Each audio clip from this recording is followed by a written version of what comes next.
നമസ്കാരം. റെസ്പോൺസ് കേരള ന്യൂസിലേക്ക് പ്രിയപ്പെട്ടവർക്ക് സ്വാഗതം. നിങ്ങൾ ഈ ചാനൽ സബ്സ്ക്രൈബ് ചെയ്തിട്ടില്ല എങ്കിൽ ദയവായിട്ടൊന്ന് സബ്സ്ക്രൈബ് ചെയ്യണമെന്ന് അഭ്യർത്ഥിക്കുകയാണ്. തുടർഭരണം ലക്ഷ്യമിട്ടുകൊണ്ട് എം.വി. ഗോവിന്ദന്റെ നേതൃത്വത്തിൽ നടത്തുന്ന യാത്രയുണ്ട്. ആ യാത്ര ഓരോ ദിവസം കഴിയുന്തോറും CPM-നെ കൂടുതൽ പരിഹാസത്തിലേക്ക് എത്തിക്കുകയാണ്. ഇത് തുടർഭരണത്തിന് തന്നെയാണോ ഈ യാത്ര തുടങ്ങിയത് എന്ന രീതിയിലുള്ള പലതരത്തിലുള്ള ചർച്ചകളും ഇപ്പോൾ ഉയരുന്നുമുണ്ട്. കാര്യം എന്തെന്നാൽ എം.വി. ഗോവിന്ദന്റെ ജാഥയെ മാക്സിമം PR ചെയ്ത് വെളുപ്പിച്ചെടുക്കാനുള്ള വളരെ ശക്തമായിട്ടുള്ള ഒരു പണിയിലാണ് ഇവിടുത്തെ സൈബർ സഖാക്കളും അതുപോലെ തന്നെ PR ടീമും എല്ലാം. ഏതോ ഒരു സിനിമയിലുണ്ട്, അതായത് ഈ വലിയ ടാർവിപ്പയിലേക്ക്, അതായത് കരിയുള്ള ടാർവിപ്പയിലേക്ക് വീണ ശ്രീനിവാസനെ ഉരച്ച് വെളുപ്പിക്കുന്ന ഒരു പരിപാടിയുണ്ട്. ശ്രീനിവാസനും അതുപോലെ തന്നെ ജയറാമും മുകേഷും എല്ലാം ചേർന്നുകൊണ്ട് ഇങ്ങനെ ഉരച്ച് വെളുപ്പിക്കുന്നുണ്ട്. അതുപോലെ ഈ എം.വി. ഗോവിന്ദനെ ഉരച്ച് വെളുപ്പിച്ച് അതുവഴി CPM-ന്റെ ഭരണത്തെ വെളുപ്പിച്ചെടുക്കാൻ പറ്റുമോ എന്നുള്ളതാണ് ഈ PR ടീമിന്റെ വലിയ ചിന്താഗതി. ഇന്ന് ഞാൻ വളരെ രസകരമായി കണ്ടത് MV നികേഷ് കുമാർ എന്താണ് ഈ കനകുലു അല്ല കനലേലു, അതായത് കനൽ ഒരു തരി എന്ന് പറയുന്ന പോലെ CPM-ന്റെ കനലേലു ആയിട്ടുള്ള MV നികേഷ് കുമാറിന്റെ ഓരോ പദ്ധതികളാണ് ഇങ്ങനെയുള്ളത് എന്നുള്ളതാണ്. സംഭവം എന്താണെന്ന് വെച്ചാൽ, കഴിഞ്ഞ ദിവസമാണ് ഈ എം.വി. ഗോവിന്ദന്റെ ജാഥ കടന്നു വരുന്ന വഴിക്ക് മൊയ്തീനിക്ക എന്ന് പറയുന്ന ഒരു പാവം വേദിയിൽ വന്നിട്ട് പറയുന്നത്, അതായത് ഈ ക്ഷേമ പെൻഷനൊക്കെ കിട്ടിത്തുടങ്ങിയത് നിങ്ങൾ വന്നതിന് ശേഷമാണ്, ഇപ്പോ നിങ്ങൾ തന്നെ വരേണ്ടത് അത്യാവശ്യമാണ്, അതുകൊണ്ട് നിങ്ങൾ തന്നെ വരണം. ഈ എനിക്ക് പെൻഷൻ തന്നതിൽ നിന്ന് ഞാൻ ഒരു വിഹിതം ഈ പാർട്ടിയുടെ ജാഥാ ഫണ്ടിലേക്ക് സംഭാവന ചെയ്യുകയാണ് എന്ന് പറഞ്ഞുകൊണ്ട് എം.വി. ഗോവിന്ദനെ ചേർത്ത് പിടിച്ച് ഒരു പണം എം.വി. ഗോവിന്ദന്റെ കയ്യിലേക്ക് നോട്ടുകെട്ടുകൾ ചുരുട്ടി മടക്കി വെച്ച് കൊടുക്കുന്ന ഒരു പാവപ്പെട്ട വയോവൃദ്ധനായ മൊയ്തീനിക്കയുടെ ആ ഒരു സ്നേഹവും ആ വിപ്ലവ പാർട്ടിയോടുള്ള എന്താണ് തന്റെ അടങ്ങാത്ത ഒരു സ്നേഹവും കരുതലുമെല്ലാം മാധ്യമങ്ങൾ വളരെ വലിയ രീതിയിൽ ആഘോഷിച്ചു. അത് PR ടീമുകൾ പൊക്കിപ്പിടിച്ചു. ആ ഒരു വലിയ വാർത്തകൾ മാധ്യമങ്ങളെല്ലാം കൊടുത്തു. പക്ഷേ ഇന്ന് മൊത്തത്തോടെ, അതായത് മൊയ്തീനിക്ക ഇവരെ എല്ലാം തന്നെ എയറിലാക്കി എന്ന് തന്നെ പറയേണ്ടി വരും. കാരണം മൊയ്തീനിക്ക നടത്തിയ രസകരമായിട്ടുള്ള ഒരു പ്രതികരണം ഇപ്പോൾ പുറത്തു വന്നിട്ടുണ്ട്. അതായത് എന്താണ് യഥാർത്ഥത്തിൽ സംഭവിച്ചത്? മൊയ്തീനിക്കയ്ക്ക് ഇത് സ്വയം തോന്നിയിട്ട് എം.വി. ഗോവിന്ദൻ കൊണ്ടുപോയി കൊടുത്തതാണോ എന്നുള്ള പല സംശയങ്ങളും ആൾക്കാർക്ക് ഉണ്ടായിരുന്നു. പക്ഷെ ഇപ്പോൾ യഥാർത്ഥത്തിൽ അതല്ല സംഭവിച്ചതെന്ന് വ്യക്തമാവുകയാണ്. കാരണം ശക്തമായൊരു PR നമ്മുടെ പാപ്പി അപ്പച്ച സിനിമയിൽ ദിലീപിന് ദിലീപ് പറയുന്നുണ്ട്, അങ്ങനെയാണ് പാപ്പിച്ചായൻ മുത്താണ്, പാപ്പിച്ചായൻ പൊന്നാണ് എന്നൊക്കെ പറഞ്ഞുകൊണ്ട് ഇപ്പുറത്ത് കൂടി ഒരു മുണ്ട് കൊടുക്കുന്നു, അത് തന്നെ തിരിച്ചു കൊടുക്കുന്നു, തിരിച്ചു വാങ്ങി പോകുമ്പോൾ അത് വീണ്ടും ധർമ്മജന് കൊടുക്കുന്നു, ധർമ്മജൻ അത് വീണ്ടും കൊടുക്കുന്നു. ഈ പണി തന്നെയാണ് CPM എടുത്തത് എന്നുള്ളത് യാതൊരു നാണവുമില്ലാതെ യാതൊരു ഉളുപ്പുമില്ലാതെ CPM നേതാക്കന്മാർക്കും അതുപോലെ തന്നെ അണികൾക്കുമൊക്കെ കണ്ടു നിൽക്കേണ്ട ഒരു ഗതികേടിലേക്ക് പോയിരിക്കുന്നു എന്നുള്ളതാണ്. എങ്ങനെയാണ് CPM ഇത്രത്തോളം താഴ്ന്നത്, അധപ്പതിച്ചത് എന്നൊന്നും അറിയില്ല. കാരണം കേരളത്തിന്റെ രണ്ടാമത്തെ ഭരണത്തിലേറിയതിനു ശേഷം കേരളത്തിൽ യഥാർത്ഥ ഇടതുപക്ഷം ഏതാണ്, വലതുപക്ഷം ഏതാണ്? ഇത് ഇടതുമല്ല വലതുമല്ല, അതിനേക്കാൾ വലിയ എന്തോ ഒരു പക്ഷമാണ്. അതായത് ഈ മുതലാളിത്തമില്ല, തൊഴിലാളികളുമില്ല, അതിനേക്കാൾ മുകളിൽ എന്തെങ്കിലും പക്ഷമുണ്ടെങ്കിൽ, അതിനേക്കാൾ ഉന്നത വർഗം എന്തെങ്കിലും ഉണ്ടെങ്കിൽ അവരോടൊപ്പം നിൽക്കുന്ന ഒരു പാർട്ടിയായി ഈ പാർട്ടി മാറിപ്പോയിരിക്കുന്നു. ഇതൊരു communist party of India Marxist എന്നതിൽ നിന്ന് മാറിയിട്ട് കമ്മ്യൂണിസ്റ്റ് പാർട്ടി ഓഫ് ഇന്ത്യ പിണറായിസ്റ്റ് എന്ന ലേബലിലേക്ക് പാർട്ടി പണ്ടേ തന്നെ മാറിയിട്ടുണ്ട്. എന്ത് പിണറായിയുടെ സർക്കാർ തീരുമാനമെടുത്താലും അതിനെ അന്ധമായി ന്യായീകരിക്കുന്ന ഒരുപറ്റം അടിമക്കൂട്ടങ്ങളെ ഇവർ സൃഷ്ടിച്ചു വെച്ചിട്ടുണ്ട്. അതുകൊണ്ട് തന്നെ തകരുന്നത് കേരളത്തിലെ കമ്മ്യൂണിസ്റ്റ് പ്രസ്ഥാനങ്ങളാണ്. അതിൽ വിശ്വസിക്കുന്ന, അതായത് അതിൽ കുറച്ചെങ്കിലുമൊക്കെ വിശ്വസിക്കുന്ന ആളുകളുടെ ചങ്കിലെ ആ ഒരു വികാരമാണ് എന്നുള്ളത് പോലും ഇവർ മനസ്സിലാക്കുന്നില്ല. യഥാർത്ഥത്തിൽ കമ്മ്യൂണിസത്തെ പറ്റി ചർച്ച ചെയ്യുമ്പോൾ ഒരുപാട് കാര്യങ്ങൾ ചർച്ച ചെയ്യാനുണ്ട്, അതവിടെ മാറ്റിവെക്കാം. എന്തായാലും മൊയ്തീനിക്കയോട് ഒരാൾ ചോദിച്ചു, എന്താണ് അന്ന് സംഭവിച്ചത്? മൊയ്തീനിക്ക വളരെ രസകരമായി പറഞ്ഞത്, അന്ന് ഈ പറയുന്ന നേതാക്കന്മാരെല്ലാം വരുവാണല്ലോ. അപ്പൊ നേതാക്കന്മാരെല്ലാം വരുന്ന സമയത്ത് ഈ പൈസ എല്ലാം എടുത്ത് വേദിയിൽ കയറി കൊടുക്കുമ്പോൾ ഇതങ്ങ് പിണറായിയുടെ അടുത്തെത്തും, ആളുകളിലേക്ക് എത്തും, ഒരുപാട് ആളുകളിലേക്ക് എത്തും, ഒരുപാട് ആൾക്കാർ കാണും. അപ്പോ നിങ്ങൾ ഈ പൈസ എടുത്ത് എന്ത് ചെയ്യണം? നിങ്ങൾ ഈ എം.വി. ഗോവിന്ദന് കൊടുക്കണം. അപ്പൊ അദ്ദേഹം അത് തിരിച്ച് നിങ്ങൾക്ക് തന്നെ തരും. അപ്പൊ അത് പൈസ നിങ്ങളോട് പോവില്ല എന്ന് പറഞ്ഞു. അതുപോലെ തന്നെ മൊയ്തീനിക്ക ചെന്ന് ഈ മൊയ്തീനിക്കയോട് പറഞ്ഞു പഠിപ്പിച്ച ഡയലോഗ്, അതായത് നിങ്ങളുടെ ഭരണം കൊണ്ടാണ് പെൻഷൻ കിട്ടുന്നത്, പെൻഷൻ നിങ്ങളില്ലെങ്കിൽ കിട്ടില്ല, അതുകൊണ്ട് നിങ്ങൾ തന്നെ വരണം. അപ്പൊ ഗോവിന്ദ മാഷ് പറയുന്നു, അതെന്താ, നമുക്കെന്നെ വരാമല്ലോ, നമ്മൾ തന്നെ വരും, ഇതാ ഈ പൈസ നിങ്ങൾ സ്വീകരിക്കണം എന്ന് പറയുമ്പോൾ അത് വേണ്ട, നിങ്ങൾ തന്നെ വെച്ചോളൂ എന്ന് പറഞ്ഞ ഗോവിന്ദ മാഷ് ആ പൈസ തിരിച്ച് മൊയ്തീനിക്കയുടെ പോക്കറ്റിലേക്ക് വെച്ച് കൊടുക്കുന്നു. യഥാർത്ഥത്തിൽ അന്ന് തന്നെ കൊണ്ട് ഇതൊക്കെ പറഞ്ഞു ജയിച്ചതാണ്, ഇതൊക്കെ സ്ക്രിപ്റ്റഡ് ആയിരുന്നു എന്നാണ് മൊയ്തീനിക്ക പിന്നീട് പറഞ്ഞത്.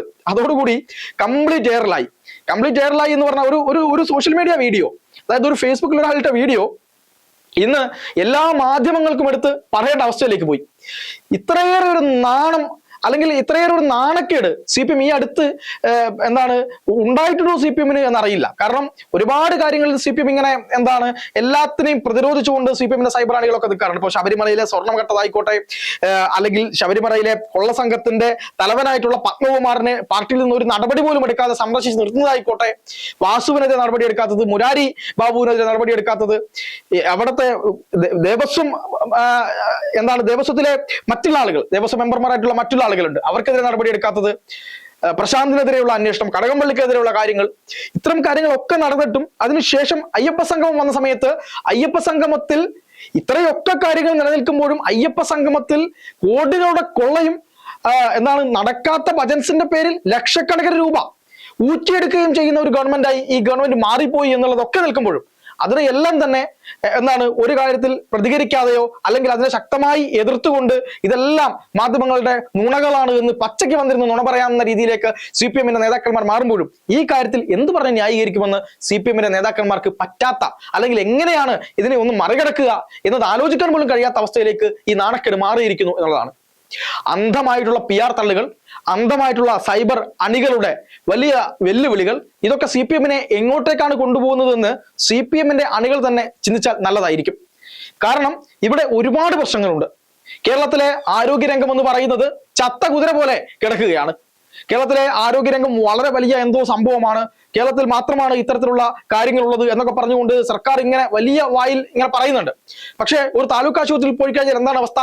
ഒരു താലൂക്ക് ആശുപത്രിയിൽ പോയി കഴിഞ്ഞാൽ അവിടെ ഒരു ഗുളികയില്ല.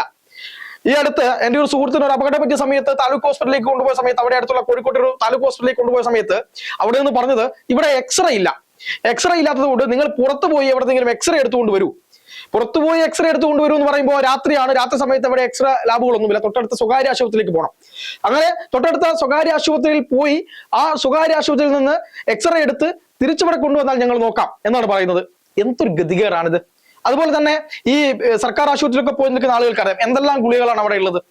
അവിടെയുള്ള ഗുളിക എന്ന് പറയുന്നത് പാരസെറ്റമോളും അതുപോലെ തന്നെ അലർജിയുടെ ഗുളികയും അത്യാവശ്യം ഷുഗറിനും പ്രഷറിനുമുള്ള ഗുളികകൾ ഒഴികെ ബാക്കി എന്ത് ഗുളികയാണുള്ളത്? സ്പെഷ്യലൈസ്ഡ് മെഡിസിനുകൾ ഒന്നും തന്നെ അവിടെ ഇല്ല. ഇനി താലൂക്ക് ആശുപത്രികൾ എന്നതിലുപരിയായിട്ട് കോഴിക്കോട് മെഡിക്കൽ കോളേജോ, തിരുവനന്തപുരം മെഡിക്കൽ കോളേജോ, കളമശ്ശേരി മെഡിക്കൽ കോളേജോ, കോട്ടയം മെഡിക്കൽ കോളേജോ എടുത്ത് നോക്കിയാൽ പോലും അവിടെ ഈ ചികിത്സാ പിഴവുകളുടെ ഘോഷയാത്രകൾ നടന്നുകൊണ്ടിരിക്കുകയാണ്. വയറിൽ കത്രിക കുടുങ്ങി നരകയാതന അനുഭവിക്കുന്ന ആളുകൾ ഇപ്പോഴും ഉണ്ട്. അതുപോലെ തന്നെ പ്രസവത്തിന്റെ ബുദ്ധിമുട്ടുമായി ബന്ധപ്പെട്ട് ചികിത്സാ പിഴവ് കൊണ്ട് മരണപ്പെടുന്ന ആളുകൾ, ഒരു വയറിലെ കല്ലുമായി ബന്ധപ്പെട്ട് കഠിനമായ വേദനയും കൊണ്ട് ആശുപത്രിയിലേക്ക് എത്തിയ ആളെ 2 മാസം കഴിഞ്ഞ് വരൂ, നമുക്ക് ആ സമയത്ത് സ്കാനിങ് ചെയ്യാം, ഇപ്പോ സ്കാനിങ്ങിന് സമയമില്ല എന്ന് പറഞ്ഞ ആളുകൾ, ഈ തരത്തിൽ എന്തെല്ലാമൊക്കെ ചെയ്യാൻ പറ്റുമോ ആ രീതിയിലൊക്കെ ആരോഗ്യരംഗത്തെ കുടച്ച് മറച്ചിട്ട ഒരു സംസ്ഥാന സർക്കാർ ഭരിക്കുമ്പോൾ വലിയ കെട്ടിടങ്ങൾ മാത്രം കെട്ടിവെച്ച് അതിനുള്ളിൽ ഒരു സൗകര്യവും ഒരുക്കാതെ ഇതാണ് ഞങ്ങളുടെ ആരോഗ്യരംഗം, ഇതാണ് ഞങ്ങളുടെ മികച്ച ആരോഗ്യ മേഖല എന്ന് പറഞ്ഞു കാണിക്കുന്ന ഒരു ഡമ്മി മോഡൽ സെറ്റപ്പ് ഇവിടെ ഒരുക്കി വെച്ചിട്ടുണ്ട്. ഈ കാരുണ്യ പദ്ധതി എന്ന് പറയുന്ന പാവപ്പെട്ട ആശ്രമങ്ങൾക്കും അതുപോലെ തന്നെ ക്യാൻസർ രോഗികൾക്കും ഒക്കെ ചികിത്സ കിട്ടുന്ന പദ്ധതി ഇന്ന് എവിടെയാണ് എന്നുള്ളത് ഈ സഖാക്കളൊക്കെ ഒന്ന് അന്വേഷിക്കേണ്ടതുണ്ട്. എങ്ങനെയാണ് അവർക്ക് ചികിത്സ കിട്ടുന്നത്? കേരളത്തിൽ മോദിയുടെ, അതായത് പ്രധാനമന്ത്രിയുടെ ഇൻഷുറൻസ് പദ്ധതിയുണ്ട്. എത്ര ഇൻഷുറൻസ് പദ്ധതി കേരളത്തിൽ ഇവർ നടപ്പിലാക്കിയിട്ടുണ്ട് എന്നുള്ളതും കൂടി നിങ്ങൾ ആലോചിക്കണം. ഒരുപാട് കാര്യങ്ങൾ, അതായത് നമ്മുടെ ഈ CPM-ന്റെ തന്നെ കീഴിലുള്ള സഹകരണ ഹോസ്പിറ്റലുകളുണ്ട്. ഈ ഹോസ്പിറ്റലുകളിൽ സർക്കാർ കൊടുക്കുന്ന ആരോഗ്യ ഇൻഷൂർ കാർഡ് ചില സർജറികൾക്ക് മാത്രമാണ് കൊടുക്കുന്നത്. അല്ലാതെ കിടത്ത് ചികിത്സ, OP പോലുള്ള കാര്യങ്ങൾക്ക് ഒന്നും തന്നെ ഇവർ കൊടുക്കുന്നില്ല. ഇങ്ങനെ അനവധിയായിട്ടുള്ള കാര്യങ്ങൾ. ഇനി കേരളത്തിന്റെ ആഭ്യന്തര വകുപ്പ് കുഴഞ്ഞു മറിഞ്ഞ് നാഥനില്ല കളരിയായി എന്ത് കാര്യങ്ങളും പോലീസുകാർക്ക് ചെയ്യാമെന്ന നിലയിലേക്ക് അവിടെ എത്തി നിൽക്കുന്നു. ഒരു ഭാഗത്ത് കൊള്ളയും കൊലപാതകങ്ങളും ബലാത്സംഗങ്ങളും പെരുകിക്കൊണ്ടിരിക്കുന്നു. ആളുകളെ രക്ഷപ്പെടുത്തിയെടുക്കാനുള്ള ശ്രമം ഉണ്ടാകുന്നു. മറുഭാഗത്ത് അടിച്ച പോലീസുകാരെ തിരിച്ചടിക്കാൻ SFI-ക്കാർ പോവേണ്ടി വരുന്നു. SFI-ക്കാരെ ഒരു ലക്കും ലഗാനുമില്ലാതെ അടിച്ച പോലീസുകാരനെതിരായിക്കൊണ്ടുള്ള വികാരം പോലീസ് സേനയിൽ തന്നെ ശക്തമായി നിൽക്കുമ്പോൾ അതിനെ ന്യായീകരിക്കുന്ന ആളുകളെയും നമ്മൾ കാണുകയാണ്. ഇതുപോലെ എല്ലാ മേഖലയും, നമ്മുടെ കച്ചവട മേഖല, ബിസിനസ് മേഖല, വിദ്യാഭ്യാസ മേഖല എന്ന് പറയുന്നത് വലിയ സ്കൂൾ കെട്ടിടങ്ങളൊക്കെ കെട്ടിവെച്ചിട്ടുണ്ട്. പക്ഷെ ഈ വിദ്യാഭ്യാസത്തിന്റെ നിലവാരം എന്താണ് എന്ന് അളക്കുമ്പോൾ നമ്മൾ പിന്നെയും പുറകോട്ട് പോകുന്ന കാഴ്ച. മൊത്തത്തിൽ നമ്മുടെ റോഡുകളുടെ ഗതാഗത സംവിധാനത്തിന്റെ, അതുപോലെ തന്നെ പാവപ്പെട്ടവന് അന്നന്ന് ഭക്ഷിക്കാനുള്ള ഭക്ഷണത്തിന്റെ പണം, അതായത് ഈ പറയുന്ന പോലെ വിലക്കയറ്റം എന്നുള്ളത് നമ്മളെ അങ്ങേയറ്റം ബുദ്ധിമുട്ടിച്ചുകൊണ്ടിരിക്കുന്ന ഒരു നാട്.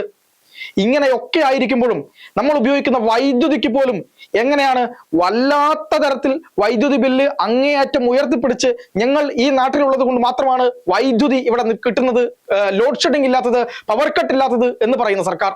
യഥാർത്ഥത്തിൽ കൂടംകുളം ആണവ വൈദ്യുത പദ്ധതിക്കെതിരെ, ആ നിലയത്തിനെതിരെ ശക്തമായ സമരം ചെയ്ത പാർട്ടിയാണ് CPM. ഈ ഉമ്മൻചാണ്ടി സർക്കാരിന്റെ കാലഘട്ടത്തിൽ ഈ പറയുന്ന ലോഡ് ഷെഡിംഗ് ഉണ്ടായിരുന്നു, കട്ടുണ്ടായിരുന്നു എന്നൊക്കെ പറഞ്ഞ് ഇതിനെ ന്യായീകരിക്കാൻ പലപ്പോഴും ഇവർ ശ്രമിക്കാറുണ്ട്. അങ്ങനെ ശ്രമിക്കുമ്പോൾ നമ്മൾ ആലോചിക്കേണ്ട കാര്യം, യഥാർത്ഥത്തിൽ ഉമ്മൻചാണ്ടി ഇറങ്ങുന്നതിന് 2 വർഷം മുമ്പ്, അതായത് 2016 2 വർഷം മുമ്പ് ലോഡ് ഷെഡിങ്ങും കട്ടുമെല്ലാം ഒഴിവായിട്ടുണ്ട്. കാരണം അന്ന് മുതൽ ഈ പറയുന്ന കൂടംകുളം ആണവ വൈദ്യുത നിലയത്തിലെ പദ്ധതി അന്ന് മുതൽ ഓണായി. അതുകൊണ്ട് കേരളത്തിന് ധാരാളം വൈദ്യുതി കിട്ടി. ആ വൈദ്യുതി മേടിച്ചിട്ടാണ് ഇപ്പോ കേരളം എന്ത് ചെയ്യുന്നത്, ഈ പ്രതിസന്ധികളിലെല്ലാം തന്നെ തരണം ചെയ്യുന്നത്. അങ്ങനെ ഒരു പണം കൊടുത്ത് വൈദ്യുതി വാങ്ങാനുള്ള ഒരു സംവിധാനം അന്ന് UDF സർക്കാരിനോ അതിന് മുമ്പ് ഭരിച്ച LDF സർക്കാരിനോ ഉണ്ടായിരുന്നില്ല. അതുകൊണ്ട് തന്നെ ലോഡ് ഷെഡിങ്ങും പവർ കട്ടുകളും എല്ലാം സർവ്വസാധാരണമായി തുടർന്നുകൊണ്ടിരുന്നു. പക്ഷെ ഇതൊന്നും ആയിരുന്നില്ല യാഥാർത്ഥ്യം എന്നുള്ളതാണ്. ഇതൊന്നും പറയാതെ ആണവ നിലയത്തിന്റെ സമരം ചെയ്യുക, മറുഭാഗത്ത് അതിന്റെ ആനുകൂല്യങ്ങൾ പറ്റുക, ഇങ്ങനെയൊക്കെ ചെയ്തുകൊണ്ട് ഈ കേരളത്തിന്റെ ഭരണത്തെ അങ്ങേയറ്റം ആളുകളിലേക്ക്, മനുഷ്യർക്ക് ജീവിക്കാൻ പറ്റാത്ത രീതിയിലേക്ക് എത്തിച്ച ഒരു സർക്കാർ ഒരു യാത്ര നടത്തി. ആ യാത്രയിലും PR തള്ളു നടത്തി ആളുകളെ അങ്ങേയറ്റം വെറുപ്പിക്കുന്ന രീതിയിലേക്ക് CPM-ന്റെ ഈ തള്ളു ജാഥ കോമാളിത്തം കൊണ്ട് അങ്ങേയറ്റം കാണിക്കുന്ന ഈ ജാഥ മാറുന്നു എന്നുള്ളതാണ് ഇപ്പോൾ നമുക്ക് കാണാൻ കഴിയുന്നത്. എന്തായാലും നന്ദഗോവിന്ദ ഭജൻസിന് ഇല്ലാത്ത പൈസയ്ക്ക്, അല്ലാതെ ഇല്ലാത്ത ഭജനയ്ക്ക് പൈസ കൊടുത്തതുപോലെ ജനങ്ങളെ എക്കാലവും പറ്റിക്കാമെന്ന് CPM-ന്റെ നേതാക്കന്മാർ കരുതുന്നുണ്ടെങ്കിൽ അത് വെറുതെയാണെന്ന് മാത്രമേ പറയാനുള്ളൂ.